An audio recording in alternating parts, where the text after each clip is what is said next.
Hello, everyone. I want to take a few minutes today to explain to you how the policies of the United States government and the policies of the U.S. Federal Reserve are causing instability, inflation, poverty, and actually starvation to increase across the world. How does this occur?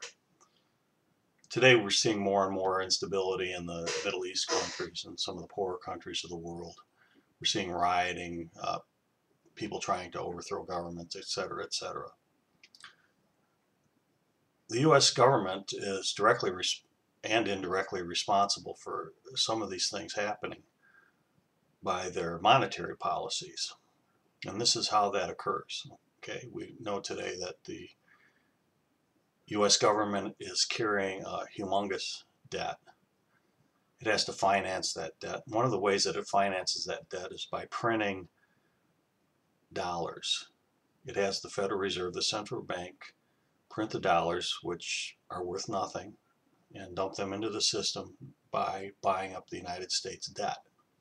And then the Federal Reserve holds the debt. The problem with that is the Federal Reserve doesn't have any money. It doesn't have it. It only has the power to print money, but it doesn't actually have any money. This policy causes inflation, and it causes inflation all around the world. Well, how does it cause inflation all around the world? The reason is because the United States dollar is and has been considered the world reserve currency since after World War II. Prior to that, all of the world currencies were based on the gold standard. People had their central banks had gold in their vaults, which backed up their currency. In other words, their currency could be exchanged for that gold that they had in their vaults. After World War II, it was decided that instead of people having gold in their vaults and basing their currency on that gold, that they would have the US dollar, because at the time the US dollar was considered to be the most stable and most valuable world currency.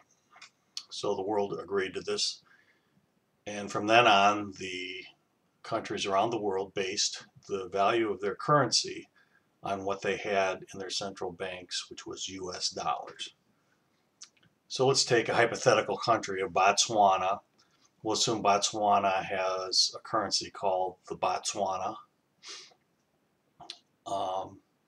And that currency then is based on the US dollar. If there's a one-to-one exchange rate, then one Botswana would be worth one US dollar.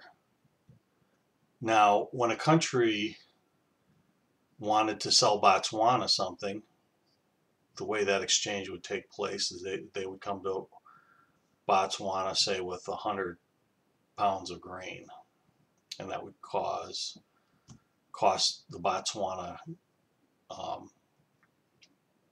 person that was buying it one Botswana. All right, so that company knew that they could exchange that grain, give it to whoever was buying it, and then they could go to the central bank in Botswana and get $1 for it.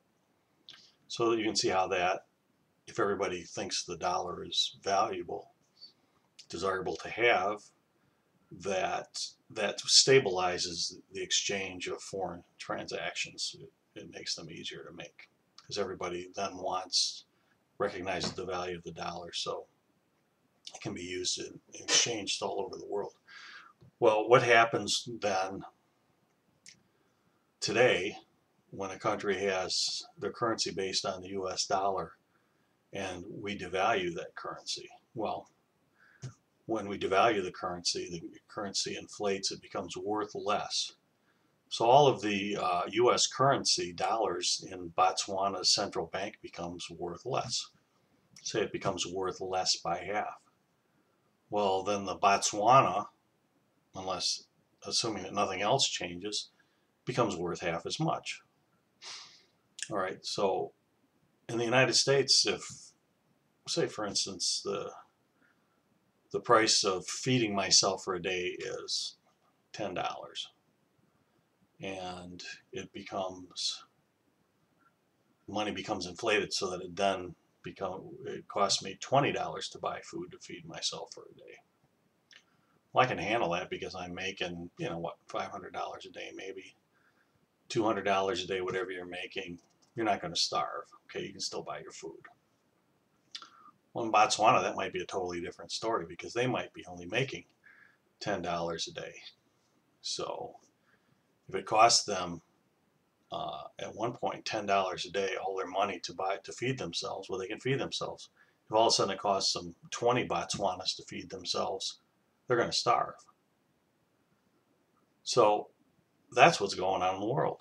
The reserve currency is decreasing in value, and the people in these poor countries are beginning to starve because the value of their currency is worth less. And why is it worth less? It's worth less because of what we are doing.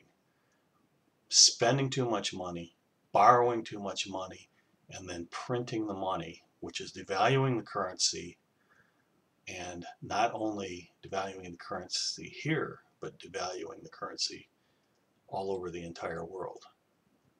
So that's where the blame lies, largely, is with the U.S. government and the Federal Reserve Bank. This is what we need to stop doing. We need to stop spending so much money that we don't have, stop borrowing so much money, and stop printing money. If we don't stop doing these things, the entire economy is going to collapse around the world, and it won't happen first here. It will happen first in the countries where it already is happening. All you got to do is watch your television set and you can see it happening. Thank you.